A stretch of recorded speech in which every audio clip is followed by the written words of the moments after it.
ဖြတ်ရဲတဲ့စိတ်ရှိရဘာတွေကိုတတ်ရဲရမှာလဲရန်သူတွေကိုတတ်ရဲရရန်သူဆိုတော့တတ်မှာပေါ့ဘာကြောင့်လဲကိုကမတတ်ရင်ဒီရန်သူကကိုယ့်ကိုတတ်မှာသူကတနာတဲ့သဘောညှာတာတဲ့သဘောရှိလားမရှိဘူးသူမတတ်ရင်ကိုကသူ့ကိုတတ်ကိုကမတတ်ရင်သူကကိုယ့်ကိုတတ်ဒီအိဗယ်လေးကိုမြင်အောင်ကြည့်ထားနော်ရန်သူဆိုတဲ့စကားကိုကစားဒီအိဗယ်လေးသဘောပေါက်ပြီးသားဟုတ်လားဒီမှာဆိုလိုတဲ့အိဗယ်ကဘာလဲဆိုဒီသာသနာတော်မြတ်ကြီးမှာယဟန်တစ်ပါးဒီတန်ရဲဖြတ်ရဲစိတ်ရှိရမယ်ဆိုတာဘာကိုပြောတာတော့ဆိုဥပ္ပန္နံကာမဝိတကနာတိဝါတိတိပဇဟတိဝိနောတိတိဟနတိဗျံဒီကရောတိအနာဘာဝံဂမေတိဥပ္ပန္နံပြဘာဒဝိတကဥပ္ပန္နံဝိဟိနာဝိတကံဥပ္ပန္နုပ္ပန္နေပါပကေအကုတလေဓမ္မေနာတိဝါတိတိပဇဟတိဝိနောတိတိဟနတိဗျံဒီကရောတိအနာဘာဝံဂမေတိဘေကဝေပိတတိပါจิตจิตမီတို့ဥပ္ပန္နံဖြစ်ပေါ်၍လာသောကာမဝိတကံကာမဂုဏ်တွေနဲ့ပတ်သက်ပြီးတော့တွေးနေတဲ့အတွေ့တွေကိုနာတိဝါတိတိမိမိရဲ့တဏ္ဍမှာလက်မခံတည့်ရရမယ်ဆိုတာဘာပြောတာလဲဆိုတော့မိမိတဏ္ဍမှာကာမဝိတက်တစ်ခုဖြစ်လာတယ်ဆိုလို့ရှိရင်ကာမဝိတက်ဆိုတာကာမဂုဏ်ကိုကြံစီတာဒီပိဋကကြီးသိတယ်နော်မြင်ဖို့ကြားဖို့စားဖို့နမ်းဖို့တွေးထီဖို့စဉ်းစားနေတယ်ဆိုရင်ဒါပါလေကာမဝိတက်အဲ့ဒီကာမဝိတက်ဖြစ်လာရင်အဲ့ဒီကာမဝိတက်ကိုမိမိတဏ္ဍာမှာလက်ခံမထားဘူးဟုတ်လားနာတိဝါတိတိဆိုတာဒီဒိဋ္ဌိနာတိဝါတိတိပဇဟတိဖေရှားဤဝိနောတိတိဖေဖြောက်ဤဟနတိပေတတ်ဤဗျံဒီကရောတိအဆုံးသတ်မဖြစ်အောင်ဖေရှားဤအနာဘာဝံကမေတိအနာဘာဝံနောက်တစ်ပတ်မဖြစ်အောင်နောက်တစ်ပတ်မဖြစ်ခြင်းသူကမေတိရောက်စေ၏ကာမဝိတက်ဖြစ်လာလို့ရှိရင်ဒါတွေကိုဖယ်ရှားပြစ်လိုက်တယ်မိမိတဏ္ဍာမှာနောက်ထပ်မဖြစ်အောင်ကြိုးစားတယ်အဲ့ဒီလိုပဲဗျာပါဒဝိတက်ဗျာပါဒဝိတက်ဆိုတာဘာလဲစိတ်ဆိုးနေတာစိတ်တူနေတာသူတစ်ပါးကိုမကြည်မနှက်ဖြစ်နေတာဟုတ်လားနောက်ပါလဲဝိဟိန္တာဝိတက်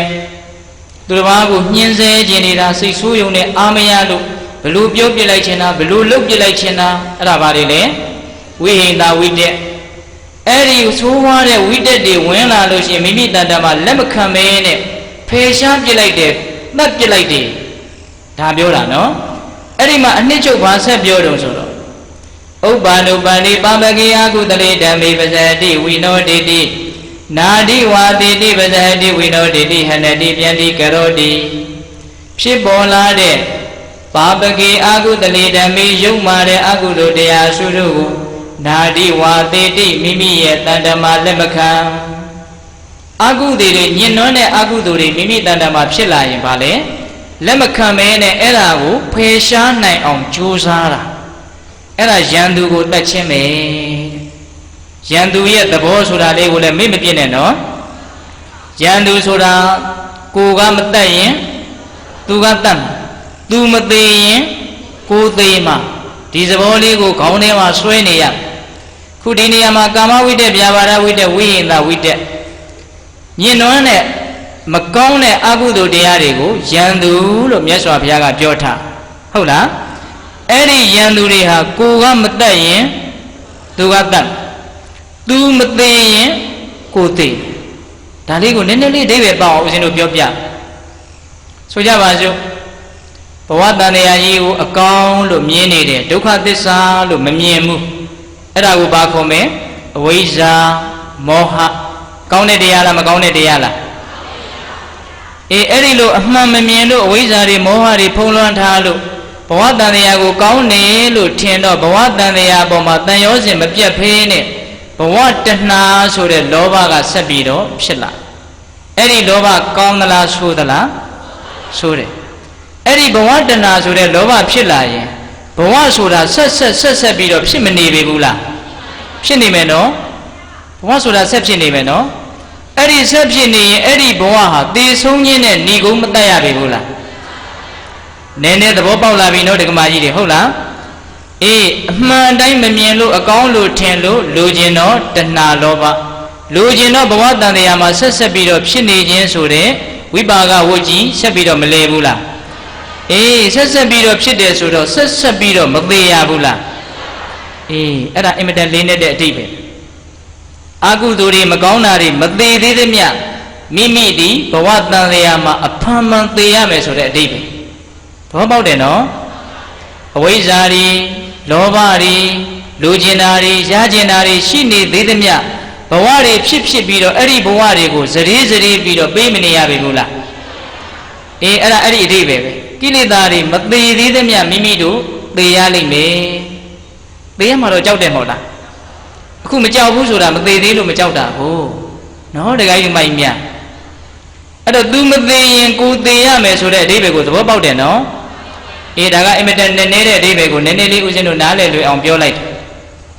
ဦးဇင်းတို့ဘာသွားပြီးတော့အမှတ်ရတော့ဆိုတော့ကောသလမင်းကြီးကမြတ်စွာဘုရားကိုလျှောက်တယ်ဗျအရှင်ဘုရားတဲ့ဘယ်တရားတွေမိမိတန်တမှာရှိမယ်ဆိုလို့ရှိရင်အာဟိတာယဒုက္ခယအဖာတုဝိဟာရယဘယ်တရားတွေရှိမယ်ဆိုရင်အာဟိတာယအကျိုးစီးပွားမဲ့မှာလဲဒုက္ခယဆင်းရဲမှာလဲအဖာတုဝိဟာရယမသက်မသာနေရမှာလဲတဲ့အင်မတန်ကောင်းတဲ့မေကုံကလေးဘယ်တရားတွေပုဂ္ဂိုလ်ရဲ့တန်တမှာရှိနေမယ်ဆိုရင်ဘာလဲအကျိုးမဲ့ဖြစ်မလဲဆင်းရဲမလဲမသက်မသာနေရမလဲအဲ့ဒီမှာမြတ်စွာဘုရားကတကားကြီး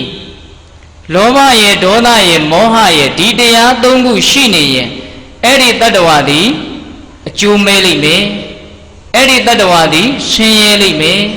အဲ့ဒီတတ္တဝါသည်မသက်မသာနေရလိမ့်မယ်အဲ့ဒီလိုမြတ်စွာဘုရားကဟောတယ်ဟောပြီးတော့အနှစ်ချုပ်ဂါထာလေးတစ်ပုဒ်မြတ်စွာဘုရားဆက်ပြီးတော့ဟောတယ်ဒီဂါထာလေးကိုဦးဇင်းတို့အင်မတန်ကြိုက်ပါလောဘောဒေါသောဇမောဟဇပုရိတံပါပစေတတံဟိန္တတိအတ္တတံဘုဒ္ဓတသတာရံဝတံဖလံလောဘောဒေါသောဇမောဟဇပုရိတံပါပစေတတံဟိန္တတိအတ္တတံဘုဒ္ဓတသတာရံဝတံဖလံအဓိပ္ပာယ်ကဘာပြောတာလဲဆိုတော့လောဘတွေဒေါသတွေမောဟတွေဖြစ်လာပြီဆိုလို့ရှိရင်တဲ့ဝါပင်ရဲ့အသီးဝါသီးဟာဝါပင်ကိုတတ်တယ်လို့မျိုးနော်ငပြောပင်ရဲ့အသီးငပြောသီးဟာငပြောပင်ကိုတတ်တယ်လို့မျိုးကျူပင်ရဲ့အသီးကျူသီးဒီကျူပင်ကိုတတ်တယ်လို့မျိုးဖြစ်ရတတ္တဝါအကိန်းရတတ္တဝါကိုအဲ့ဒီလောဘဒေါသမောဟဆိုတဲ့ပါပစိတ်တွေကအဲ့ဒီတတ္တဝါကိုအသေးတတ်လိမ့်မယ်ခန္ဓာကိုယ်မှာသီးတဲ့အစိတ်သီးတွေပေါ့နော်ဒကာကြီးဒီမကြီးများလောဘဒေါသမောဟသည်ဝါသီးနဲ့တူဘာသီးနဲ့တူဝါသီးဟာဖြစ်ပေါ်လာရမိခင်ဝါပင်ကိုအသိမတတ်ဘူးလားအဲ့ဒီလိုပဲဒကာဓမ္မတို့ဦးဇင်းတို့တန်တမှာမသိမှုနားမလည်မှုကြောင့်ဖြစ်ပေါ်လာတဲ့လောဘဒေါသမောဟဆိုတဲ့တရားဆိုးတွေဟာအဖြစ်အပေါ်ခံရဒီတတ္တဝါကိုပဲအသိမတတ်ပြီဘူးလားအသိတတ်လိမ့်မယ်အသေးတတ်တယ်ဆိုတာလည်းနှစ်မျိုးရှိတယ်ဗျတချို့လောဘဒေါသကြီးလွန်းလို့တကယ်ကိုပဲသေသွားတာနော်တချို့ဒေါသတွေသိပ်ကြီးလွန်းလို့သွေးတိုးယောဂနှလုံးယောဂရှိမသေဘူးလားကြားဘူးတယ်မဟုတ်လားလောဘသိပ်ကြီးလွန်းလို့သေသွားတာလေဒေါသသိပ်ကြီးလွန်းလို့သေသွားတာ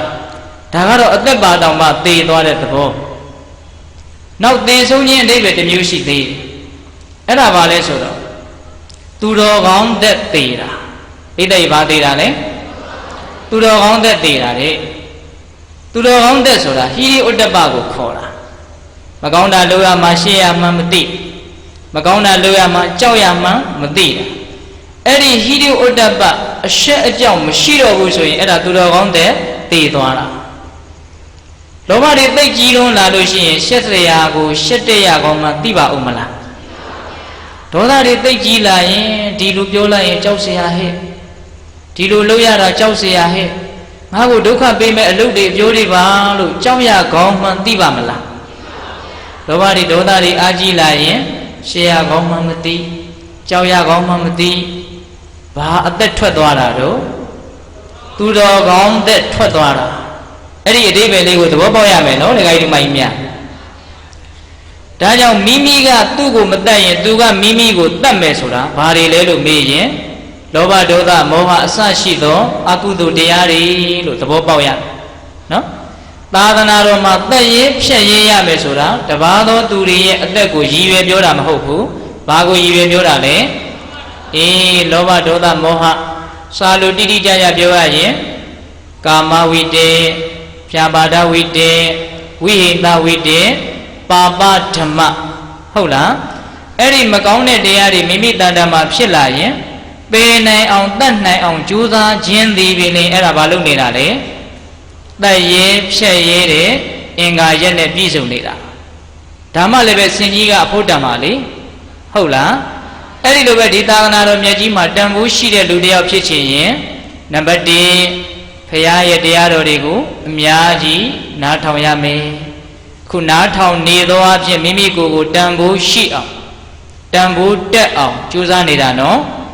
ဒီနံပါတ်2မကောင်းတာတွေကိုပယ်တတ်ရေးတဲ့တတ္တိရှိရမယ်အင်္ဂါဘယ်နှချက်ရှိသွားပြီ2ချက်